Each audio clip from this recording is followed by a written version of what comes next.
Not bad, huh, that film? Kind of puts it all together. So I asked my friend who made it, I said, can I borrow that? Because it kind of puts a lot of what I would do in a PowerPoint in 5 minutes. You know, so I just wanted to pretty much show you that everybody that you saw there. So is it in front or? Right there. Right there, okay. See, I'm not an entertainer, I admit that. My Auntie Marlene Sai, she's the entertainer. They tell me, hey Keanu, you on Sai, what do you play? CDs. I gave up singing at Kamehameha in 1982. That was my last song contest. So, what you basically have is, for Hawaii, the only way Hawaii was supposedly acquired by the United States was that they passed a law. Yeah? They passed a law called a joint resolution. A joint resolution is a congressional law. And a congressional law is limited to U.S. territory. But they disguised it as if it was a treaty. So what happened in 1893? Yeah, let's give some context here. What you have here is sovereignty. Sovereignty is supreme authority over your territory. That's the definition of sovereignty. Okay? And that sovereignty over Hawaiian territory was recognized as being independent of other sovereignties over other territories like France, United States, Great Britain. And in 1843, November 28, Hawaii was recognized as an independent and sovereign state at the Court of London in Great Britain. Okay, that's a historical fact. I didn't know that, but that is a historical fact. And that day, November 28th, okay, is a national holiday in the Hawaiian Kingdom. That's called Independence Day. Okay, so November 28th is coming up. Did you know Thanksgiving is not a Hawaiian holiday? Thanksgiving is an American holiday because we didn't have pilgrims here. We didn't have Plymouth Rock. That's an American holiday. Okay? So I would urge you, stop celebrating Thanksgiving. Celebrate Independence Day, November 28th, but you can still put your turkey in the imu. Okay?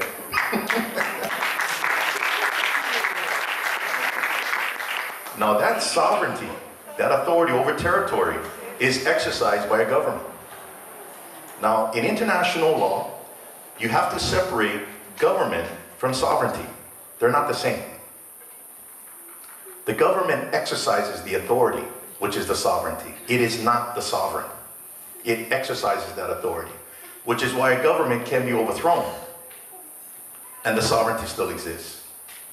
Another example of that, contemporary, would be Iraq. 2003, the Iraqi government was annihilated militarily. Everybody saw it on TV, CNN, shock and awe. But by overthrowing the Iraqi government, Saddam Hussein's government, that did not equate to the overthrow of Iraq as a sovereign country. It was still sovereign. You call that situation occupation, okay? Military occupation. And that's basically what happened to Hawaii, okay? We came under military occupation during the Spanish-American War. After 1893, you know, the president agreed in his investigation that Hawaii was illegally overthrown, the government, and he had to reinstate it. That's when he entered into these agreements, but he never carried them out. Because America, the administration, wanted Pearl Harbor. That's what they wanted. It was all military. Okay? It's not about sugar. It's not about the howlies. Military. Now, in order to transfer sovereignty, yeah, Professor Oppenheim, he's the leading expert in international law. He says cession is to cede, to transfer. Cession of state territory, whenever I refer to a state, that means an independent state called a country. Okay? So when you hear me say state, that means country. Doesn't mean the state of California, okay, or the state of Mexico, New Mexico. They exist within a federated system. The United States is the state. It's called the independent state, United States of America. So it says here, cession, or the transfer of state territory, cession of state territory is the transfer of sovereignty over state territory by the owner state to another state. And the only form in which a cession can be effected is an agreement embodied in a treaty between the ceding and the acquiring state. So you need a treaty. But you had two attempts in the kingdom era of a treaty, 1893, 1897. Both attempts failed. So what America did? Pass a law during the Spanish-American War. We got you. But they're going to disguise it as if it was a treaty. Okay? So here's an example. You got two sovereignties, independent of each other, represented by their governments. One will cede territory to the other. could be voluntary. An example of that with the United States. An example of that with the United States would be Louisiana Purchase, 1803, between France and the United States. They ceded territory west of the Mississippi. Yeah. Another example of voluntary cession. You had Spain transferring Florida. Another example of Pacific Northwest, 1846. You got Oregon, Washington, parts of Idaho ceded over. Those are voluntary cessions. Another one would be Alaska from Russia, 1867. Those are voluntary cessions. But you also could have an involuntary cession, Treaty of Conquest. And that would include 1848, Treaty of Guadalupe Hidalgo, which ended the Mexican-American War. And that's when all lands north of the Rio Grande that belonged to Mexico now became a part of the United States. Okay, so that's an example of a cession by conquest. Now this is what the congressional records were saying regarding the joint resolution, because they knew the joint resolution couldn't annex anything. When I went to the House for debate, Representative Thomas Ball, and he's from Texas, he says the annexation of Hawaii by joint resolution is unconstitutional, unnecessary, and unwise. That territory could only be constitutionally acquired by treaty. Now, international law, by definition, inter means between. Yeah? Intra is within. So, international law is a law between nations. So, law between nations are agreements between nations, which embody treaties. Yeah? Agreements. A joint resolution is not a treaty. A joint resolution is an American piece of legislation. Then it goes on to the Senate. Senator Bacon says the annexation of foreign territory was necessarily and essentially the subject matter of a treaty, and that it could not be accomplished legally and constitutionally by a statute or a joint resolution. See, these guys knew America can't pass a law annexing a foreign country, but they said, we're just going to do it. They're going to annex Hawaii as a war measure. Yeah? And what they're going to do is take over Hawaii in order to launch attacks into Spanish possessions of Philippines and Guam. So you had naval vessels coming into Honolulu Harbor, recoaling, yeah, on their way to fight the Spanish. Right there was a direct violation of Hawaii's neutrality. That's another violation of international law, okay, neutrality. Now what does the U.S. Supreme Court say about U.S. laws? Well, in 1824, the U.S. Supreme Court said the laws of no nation can justly extend beyond its own territories. They can have no force to control the sovereignty of any other nation.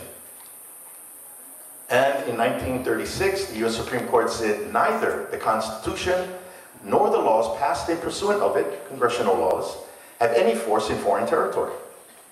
And operations of the nation in such territory must be governed by treaties, international understandings and compacts, and the principles of international law. Okay. So clearly everybody knew what was going on. How come we did it? Yeah? How come we think Hawaii is a part of the United States? Well, in order to secure Hawaii as a military outpost, they passed a law, and President McKinley signed it July 7, 1898, and this is the first U.S. military base in Hawaii, Camp McKinley, August 1898, that's Kapiolani Park. Now imagine all the Hawaiian subjects watching military coming in. This is a different game now. They not only had to deal with insurgents, yeah, who were propped up by the U.S. military, okay, and the ambassador, they also now got to deal directly with the U.S. military, who is now coming in full force. Okay? It's called intimidation. So it's called stand down. Yeah? It's called survival mode. Yeah? Well, what were they thinking back then? You know, because it kind of seems like what we're saying is so revolutionary. Like, wow, no more treaty. You know, wow, joint resolution has no effect beyond the borders of the United States. Well, in Maui News, okay, which still exists today, on October 20th, 1900, G.B. Robertson, he's an insurgent. And he's part of what came to be known as the Big Five. Okay, he's in Wailuku. He started this newspaper called Maui News. And it focused on this guy, Thomas Clark, right here.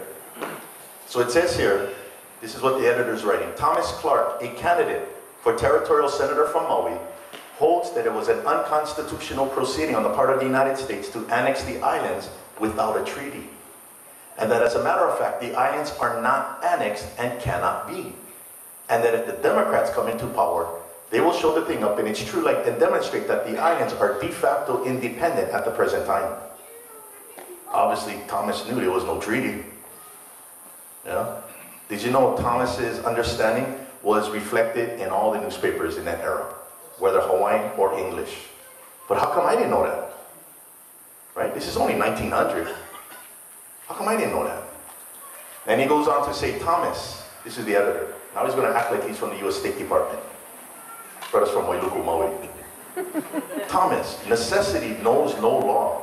And it was absolutely necessary to annex the islands at the time it was done. And further, Thomas, if it becomes necessary to annex Cuba, it will be done quicker than a wink. It is but fair to give you credit for being honest in your views, Thomas, but you don't quite understand the American people just yet, hence you're very misleading.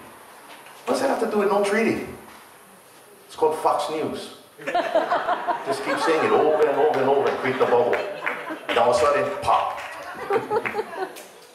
Yeah? Well, two things resonate from this article, or this editorial. One, Thomas knows there was no treaty. How come he knows there was no treaty? Actually, Thomas signed the petition against the treaty from Wailuku. Yeah? Now, Thomas, he also doesn't understand the American people, thus implying he's not American. Who's Thomas? Actually, Thomas was British, naturalized as a Hawaiian subject. Yeah. Interesting, huh? So much you get out of history when you start digging. Okay? But they all knew. They all knew Hawaii wasn't a part of the United States. It's independent.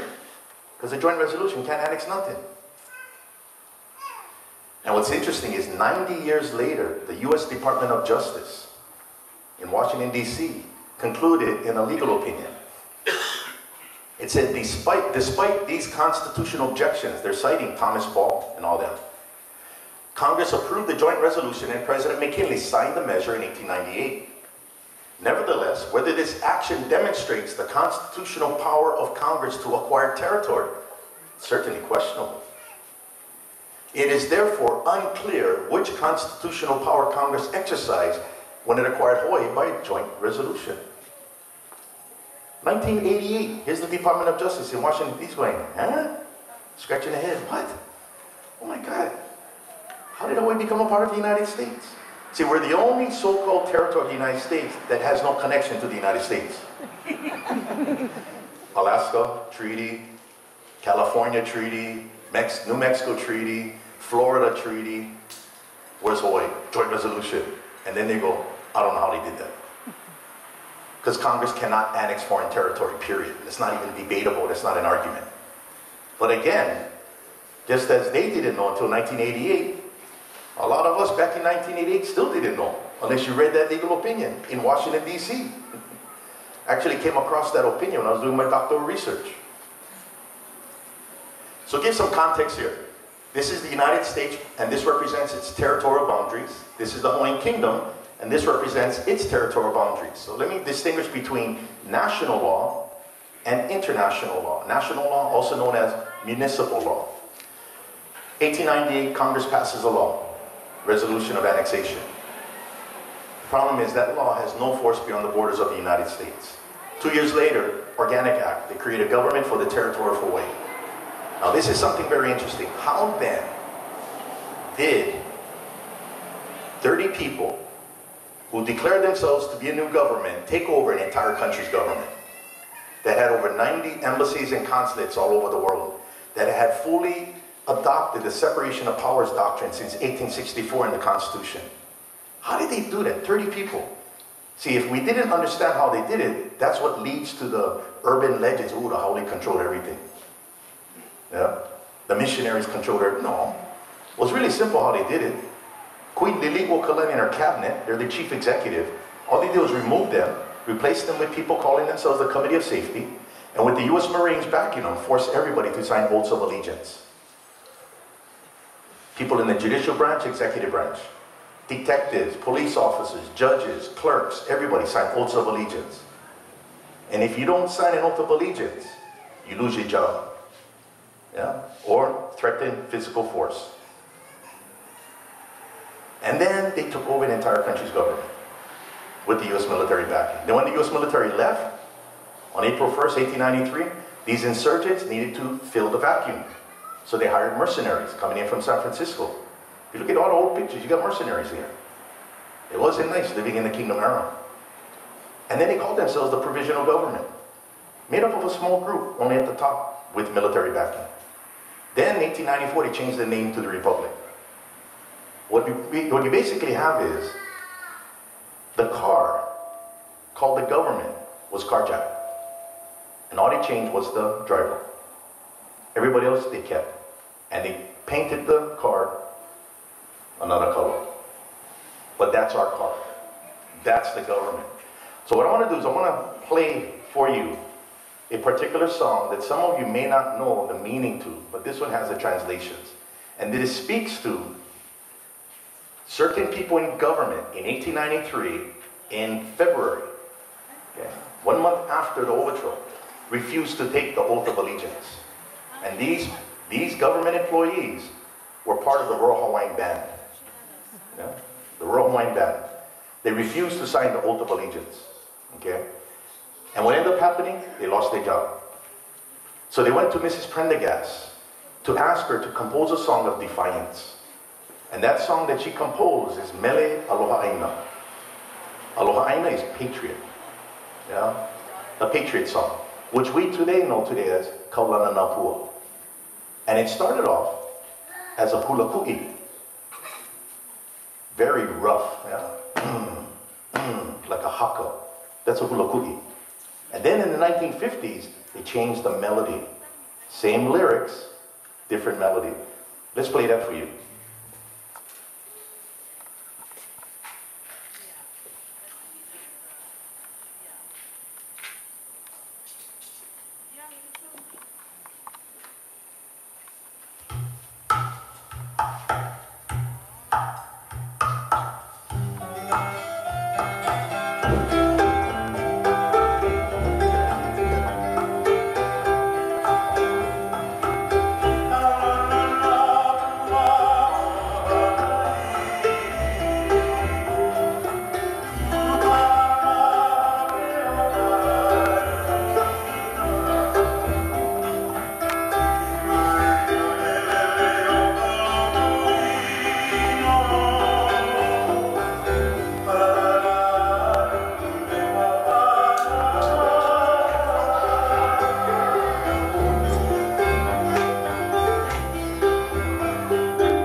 start again.